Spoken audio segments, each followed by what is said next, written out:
Hi, this is Kendra from Pencil and Pigment, and today I wanted to talk a bit about why I've decided to do a no-buy art supply for 2022.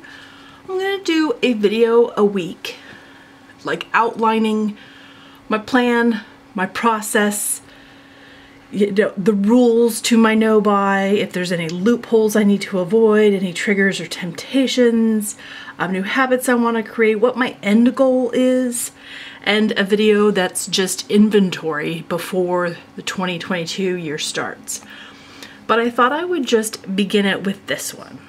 Like, why on earth do I want to do a no-buy art supply for 2022? And I was trying to think back, and I think maybe it's a culmination of a bunch of different reasons that have come to a head. So in 2018, I spent way more than I should have on a bunch of art supplies that were ill-fitting to me. I tried a subscription box for a year that was overpriced and wasn't the quality of product I liked, and I realized that subscription boxes aren't for me. I tried some other products. I tried some passive income sites where you kind of had to pay to play, so to speak, and overall I just wasn't satisfied with the results. And I felt like in 2018 I had spent a lot of money on art supplies and not yielded a lot of good quality art in return that I could then sell, gift, just publish, show, inspire, all the things I like to do with art. So that happened. And then in 2019, I kind of spent $20 here, $20 there. We had a lot of personal stuff going on. We were renovating our entire house pretty much from the ground up that we purchased. And that was a lot. And we got a puppy, and there was just way too much going on.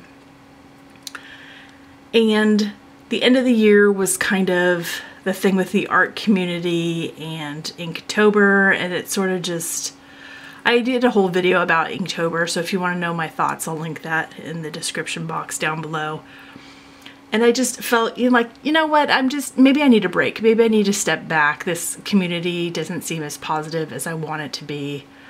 And I realized I need to be the positivity adding to it. So I decided to do a no-buy in 2020. We collectively understand and know how 2020 went. 2020 was a lot. So we pulled our kids out for homeschooling. We have 3. My husband came home and now works from home. It was a lot emotionally, like physically, mentally. It was just too much. And yes, I did a no-buy art supply in 2020. But I'm not counting it because I also did not create anything in 2020. I did some like black and white photography, and that was it. I hardly did anything. We were just trying to figure out how to get the rhythm of our day back under control.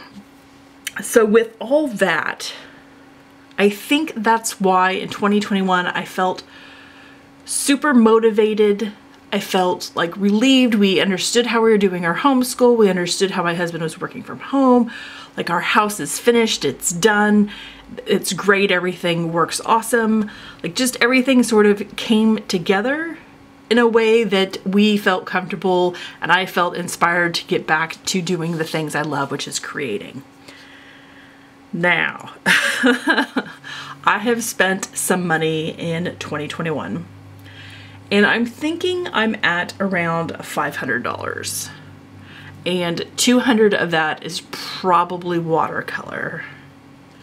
And that is my last haul video I will be doing for the foreseeable future until 2023. So I guess I'll have to figure out a way to make it a good one. No pressure.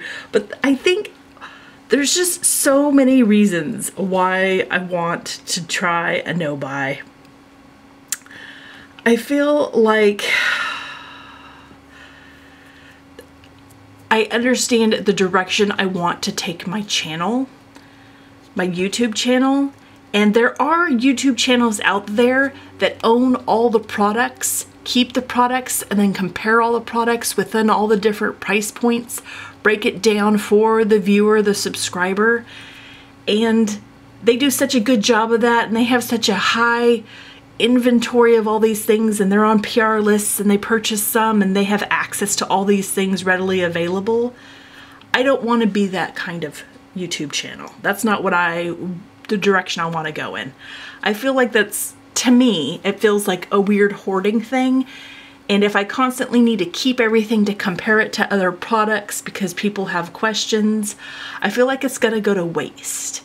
And I feel like there's all these people and children in schools that could use those art supplies, and that's just not something I have any interest in. I don't want to be a haul channel where I'm constantly opening up boxes and looking at stuff. I want to be a creator that talks about the supplies and the histories and all the different things that go into this, and maybe some topics people aren't covering right now. I also want to kind of figure out the difference with me personally of what I really like, what I want, and what I actually need with my art supplies. I think this is really important. And I kind of have some general ideas where Fantasy Kendra really wants to be into this, but maybe she just really isn't. And I talk about myself in the third person. But you know what I mean? Like, you kind of picture yourself and you're like, oh, I bought that and I really want to be someone that's into that. And I need to sort of pin that all down. And I want to know my supplies better. Like, I understand how they all work, but if I am forced to constantly rely upon the only ones I have, I'm going to mix and match them in ways I've never done before because they're my only option. And so I think I'm going to end up getting more into mixed media, and I really, really look forward to those weird sort of experimentations. I'm really into that. And I'm looking forward to that challenge, the challenge within the challenge. Like, within this drawing challenge, can I make my limited supplies do this and create this? And I really like that idea. I also want to be inspired by supplies I've had for years. It's really easy to pick up a new pen, a new sketchbook, a new combination. I think that's why subscription boxes are so popular, is you get these like one-off supplies, things that maybe you don't own in colors you never use, and you don't have decision fatigue because it's 3 things, you're forced to use them, you feel inspired for that one thing, and you create a thing. It feels so easy to do it with new stuff. I want to be inspired with stuff I've looked at for the past 7 years that I use 3 times a year. I want to look at that with renewed enthusiasm, and I want to figure out a way to create that for myself so I don't have to purchase new things that have just been created. Like Derwent's creating, well, they've created, it's a liquid charcoal in a pan set. It's not the graphite in a pan set, it's a liquid tinted charcoal. And I thought, oh, that's brand new, that's not available yet. And Blick is saying, oh yeah, that'll come out in November. And I'm like, oh, do I want that? I totally want that. Do I need that? No. 100% don't need that. I think I can take the charcoal that I purchased off Amazon and combine that with some pastel chalks and create tinted charcoal. I think that's something I can actually create that's more light fast than the option they are providing and going to be selling. And I'll link all these products and everything I'm talking about down below. But I want to be just inspired by all the things I have. And these are the last 2 charcoal things I've purchased that I'm going to purchase for the year. Oh my gosh, can you hear that? That's my cats. They're in the cat scratcher attacking each other. Okay, sorry, I apologize. These are the last 2 charcoal things I'm gonna purchase. And I also purchased an acrylic block for the stamp set I have. And again, where I live, we just don't have access to these things. Our only art supply store doesn't really carry, it does more drafting. So My only option is Amazon, and I know a lot of people don't care for that store, but what are you gonna do, you know? So, this is why I'm doing my no-buy. I look forward to this. I look forward to this challenge. I think my next couple of videos about planning and temptation and the rules I'm gonna have for this are gonna be really, really interesting, and I look forward to that. I hope you have a wonderful day, and I will talk to you all tomorrow. Bye.